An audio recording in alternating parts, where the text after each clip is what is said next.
Hello everyone, welcome back to the channel. In today's video, I'm going to walk you through the ServiceNOW stock. I'm going to explain you why I think we could see a flush, a liquidity sweep under $67. And I know if you already purchased the stock or if you're reading the fundamentals, you probably don't like what I have to say right now because it makes no sense that a business that's growing at the pace that ServiceNOW is would flush even lower.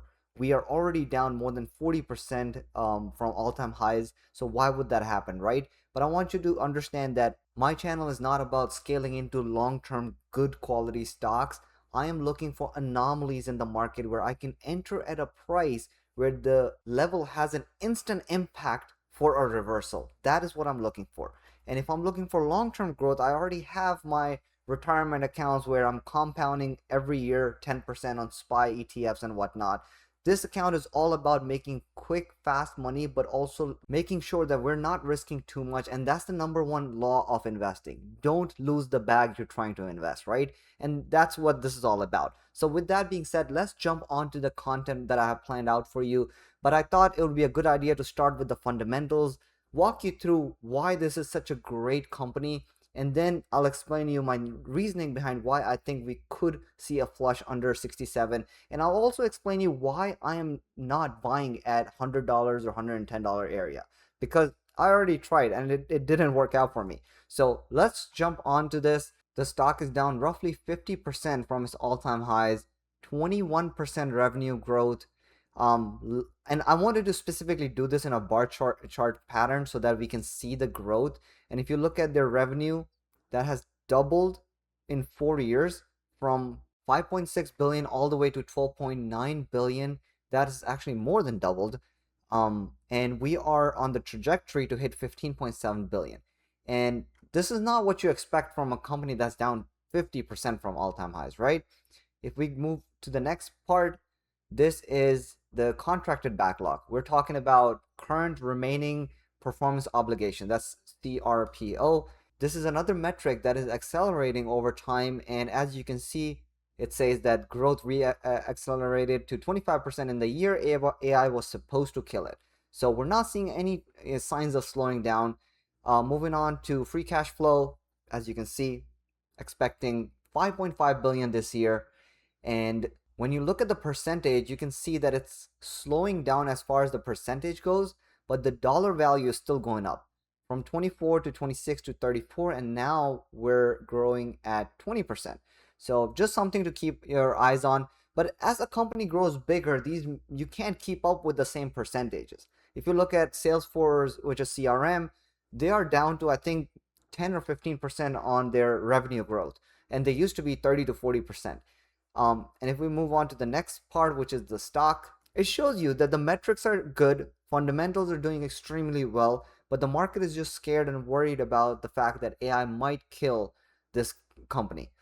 But the company itself is also positioning to be a leader in this new AI world. The street average target right now is about 141. They think 140 to 150 is the fair value for the stock. I didn't crunch these numbers, Claude did. So if you notice right here, it says that at 107, now trades at 20x forward free cash flow. And in a bear case scenario, we're supposed to be between 95 to 112.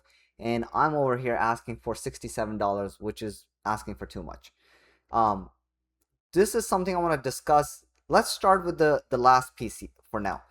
AI seed pricing has been a very big risk for the stock, but I'm going to be honest here. I'm doing my research and I'm not seeing people leaving jobs or AI replacing jobs anywhere right now at the scale we were expecting. I'm seeing that all jobs and all companies are using AI to be efficient at their own job. So what I'm seeing is that we are using AI for efficiency, being better and more faster at our jobs, doing better, deeper research rather than, companies replacing us with AI. So I'm not seeing this as of now.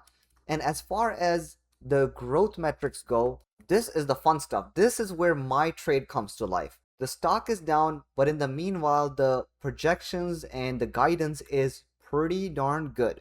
So when you're looking at these bar charts, you can see that everything is pretty much projected for perfection, but the stock is still down. Here's my thought process. If by any chance these guidance are short by even 2 to 3%, if there's any evidence that there's any type of disruption in their growth, the stock will tank very, very quickly. And if you look at the stock price, you can see that the market is just dying to see any type of disruption on this stock. We don't have enough buyers to send this back up just yet. So we're going to have to see for next 2 to 4 quarters where the guidance lie. So with that said, let's jump on to the technicals here and let me explain you when I tried to go long on the stock, when I got stopped out, and why I'm not purchasing right now. I'm going to draw a very simple level, which is right here. When now started to flush downwards, I started to post on my Discord. I was like, if we can get below 105 area, which was the previous swing low, and it goes back to 2023, if we can sweep that level, we should get a bounce and we should continue higher. This could all just be, whatever market fluff, and the market is probably wrong and they're just flushing people out, so the institutional buyers can come in and we can run the stock back up. I purchased the stock, I got stopped on the way back, and that's when I realized I need to sit this one out and just watch the price action for next few months. And here's where my analysis came from. Let's jump on to MU, which is a very famous stock right now. Let's zoom into this one and let me show you the exact setup that happened here. I remember drawing this line a while back and watching for the same thing. If we can sweep this level and reverse, that basically shows us the price was just looking for a spot where institutional investors can come in and then it can reverse. I did not take this trade. That one trade I don't take, it just goes up to the moon. The next one I want to show you is AMD. AMD was the exact same way. If you look at it, previous major swing low, we sweep that level, come down, run it back up all the way to the highs. So when I don't see that on now, I'm in a zone where I don't know what's going to happen to this chart. I don't know how it's going to develop. We had this high volume pump that was rejected at 140, and I can tell that the chart has a lot of emotional investors in there.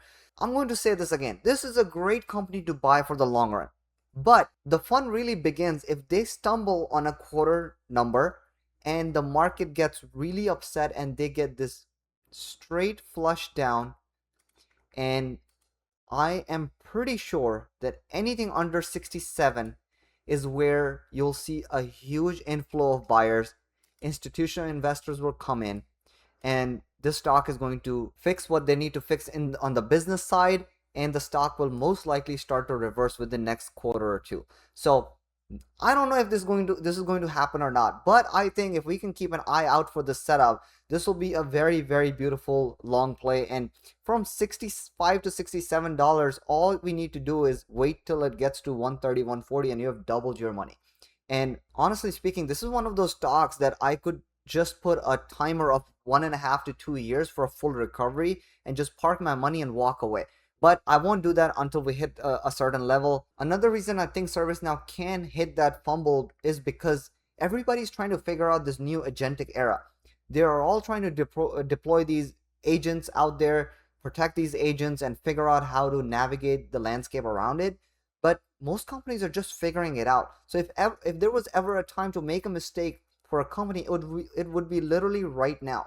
So if they do make the mistake, we'll be right here to buy the stock. And of course, there's also a scenario where if they do fumble and they keep fumbling, the stock might continue lower. But as far as the growth numbers go, I gotta watch what the guidance says. I gotta watch what the earnings says, and the writing is on the wall. The company is doing amazing things. All we need to do is wait for a depressed price range. And I don't know about them, but we will definitely have a great quarter. So with that being said, I hope you found value in this video. Please like, subscribe, leave a comment if you want to, and thank you so much for watching.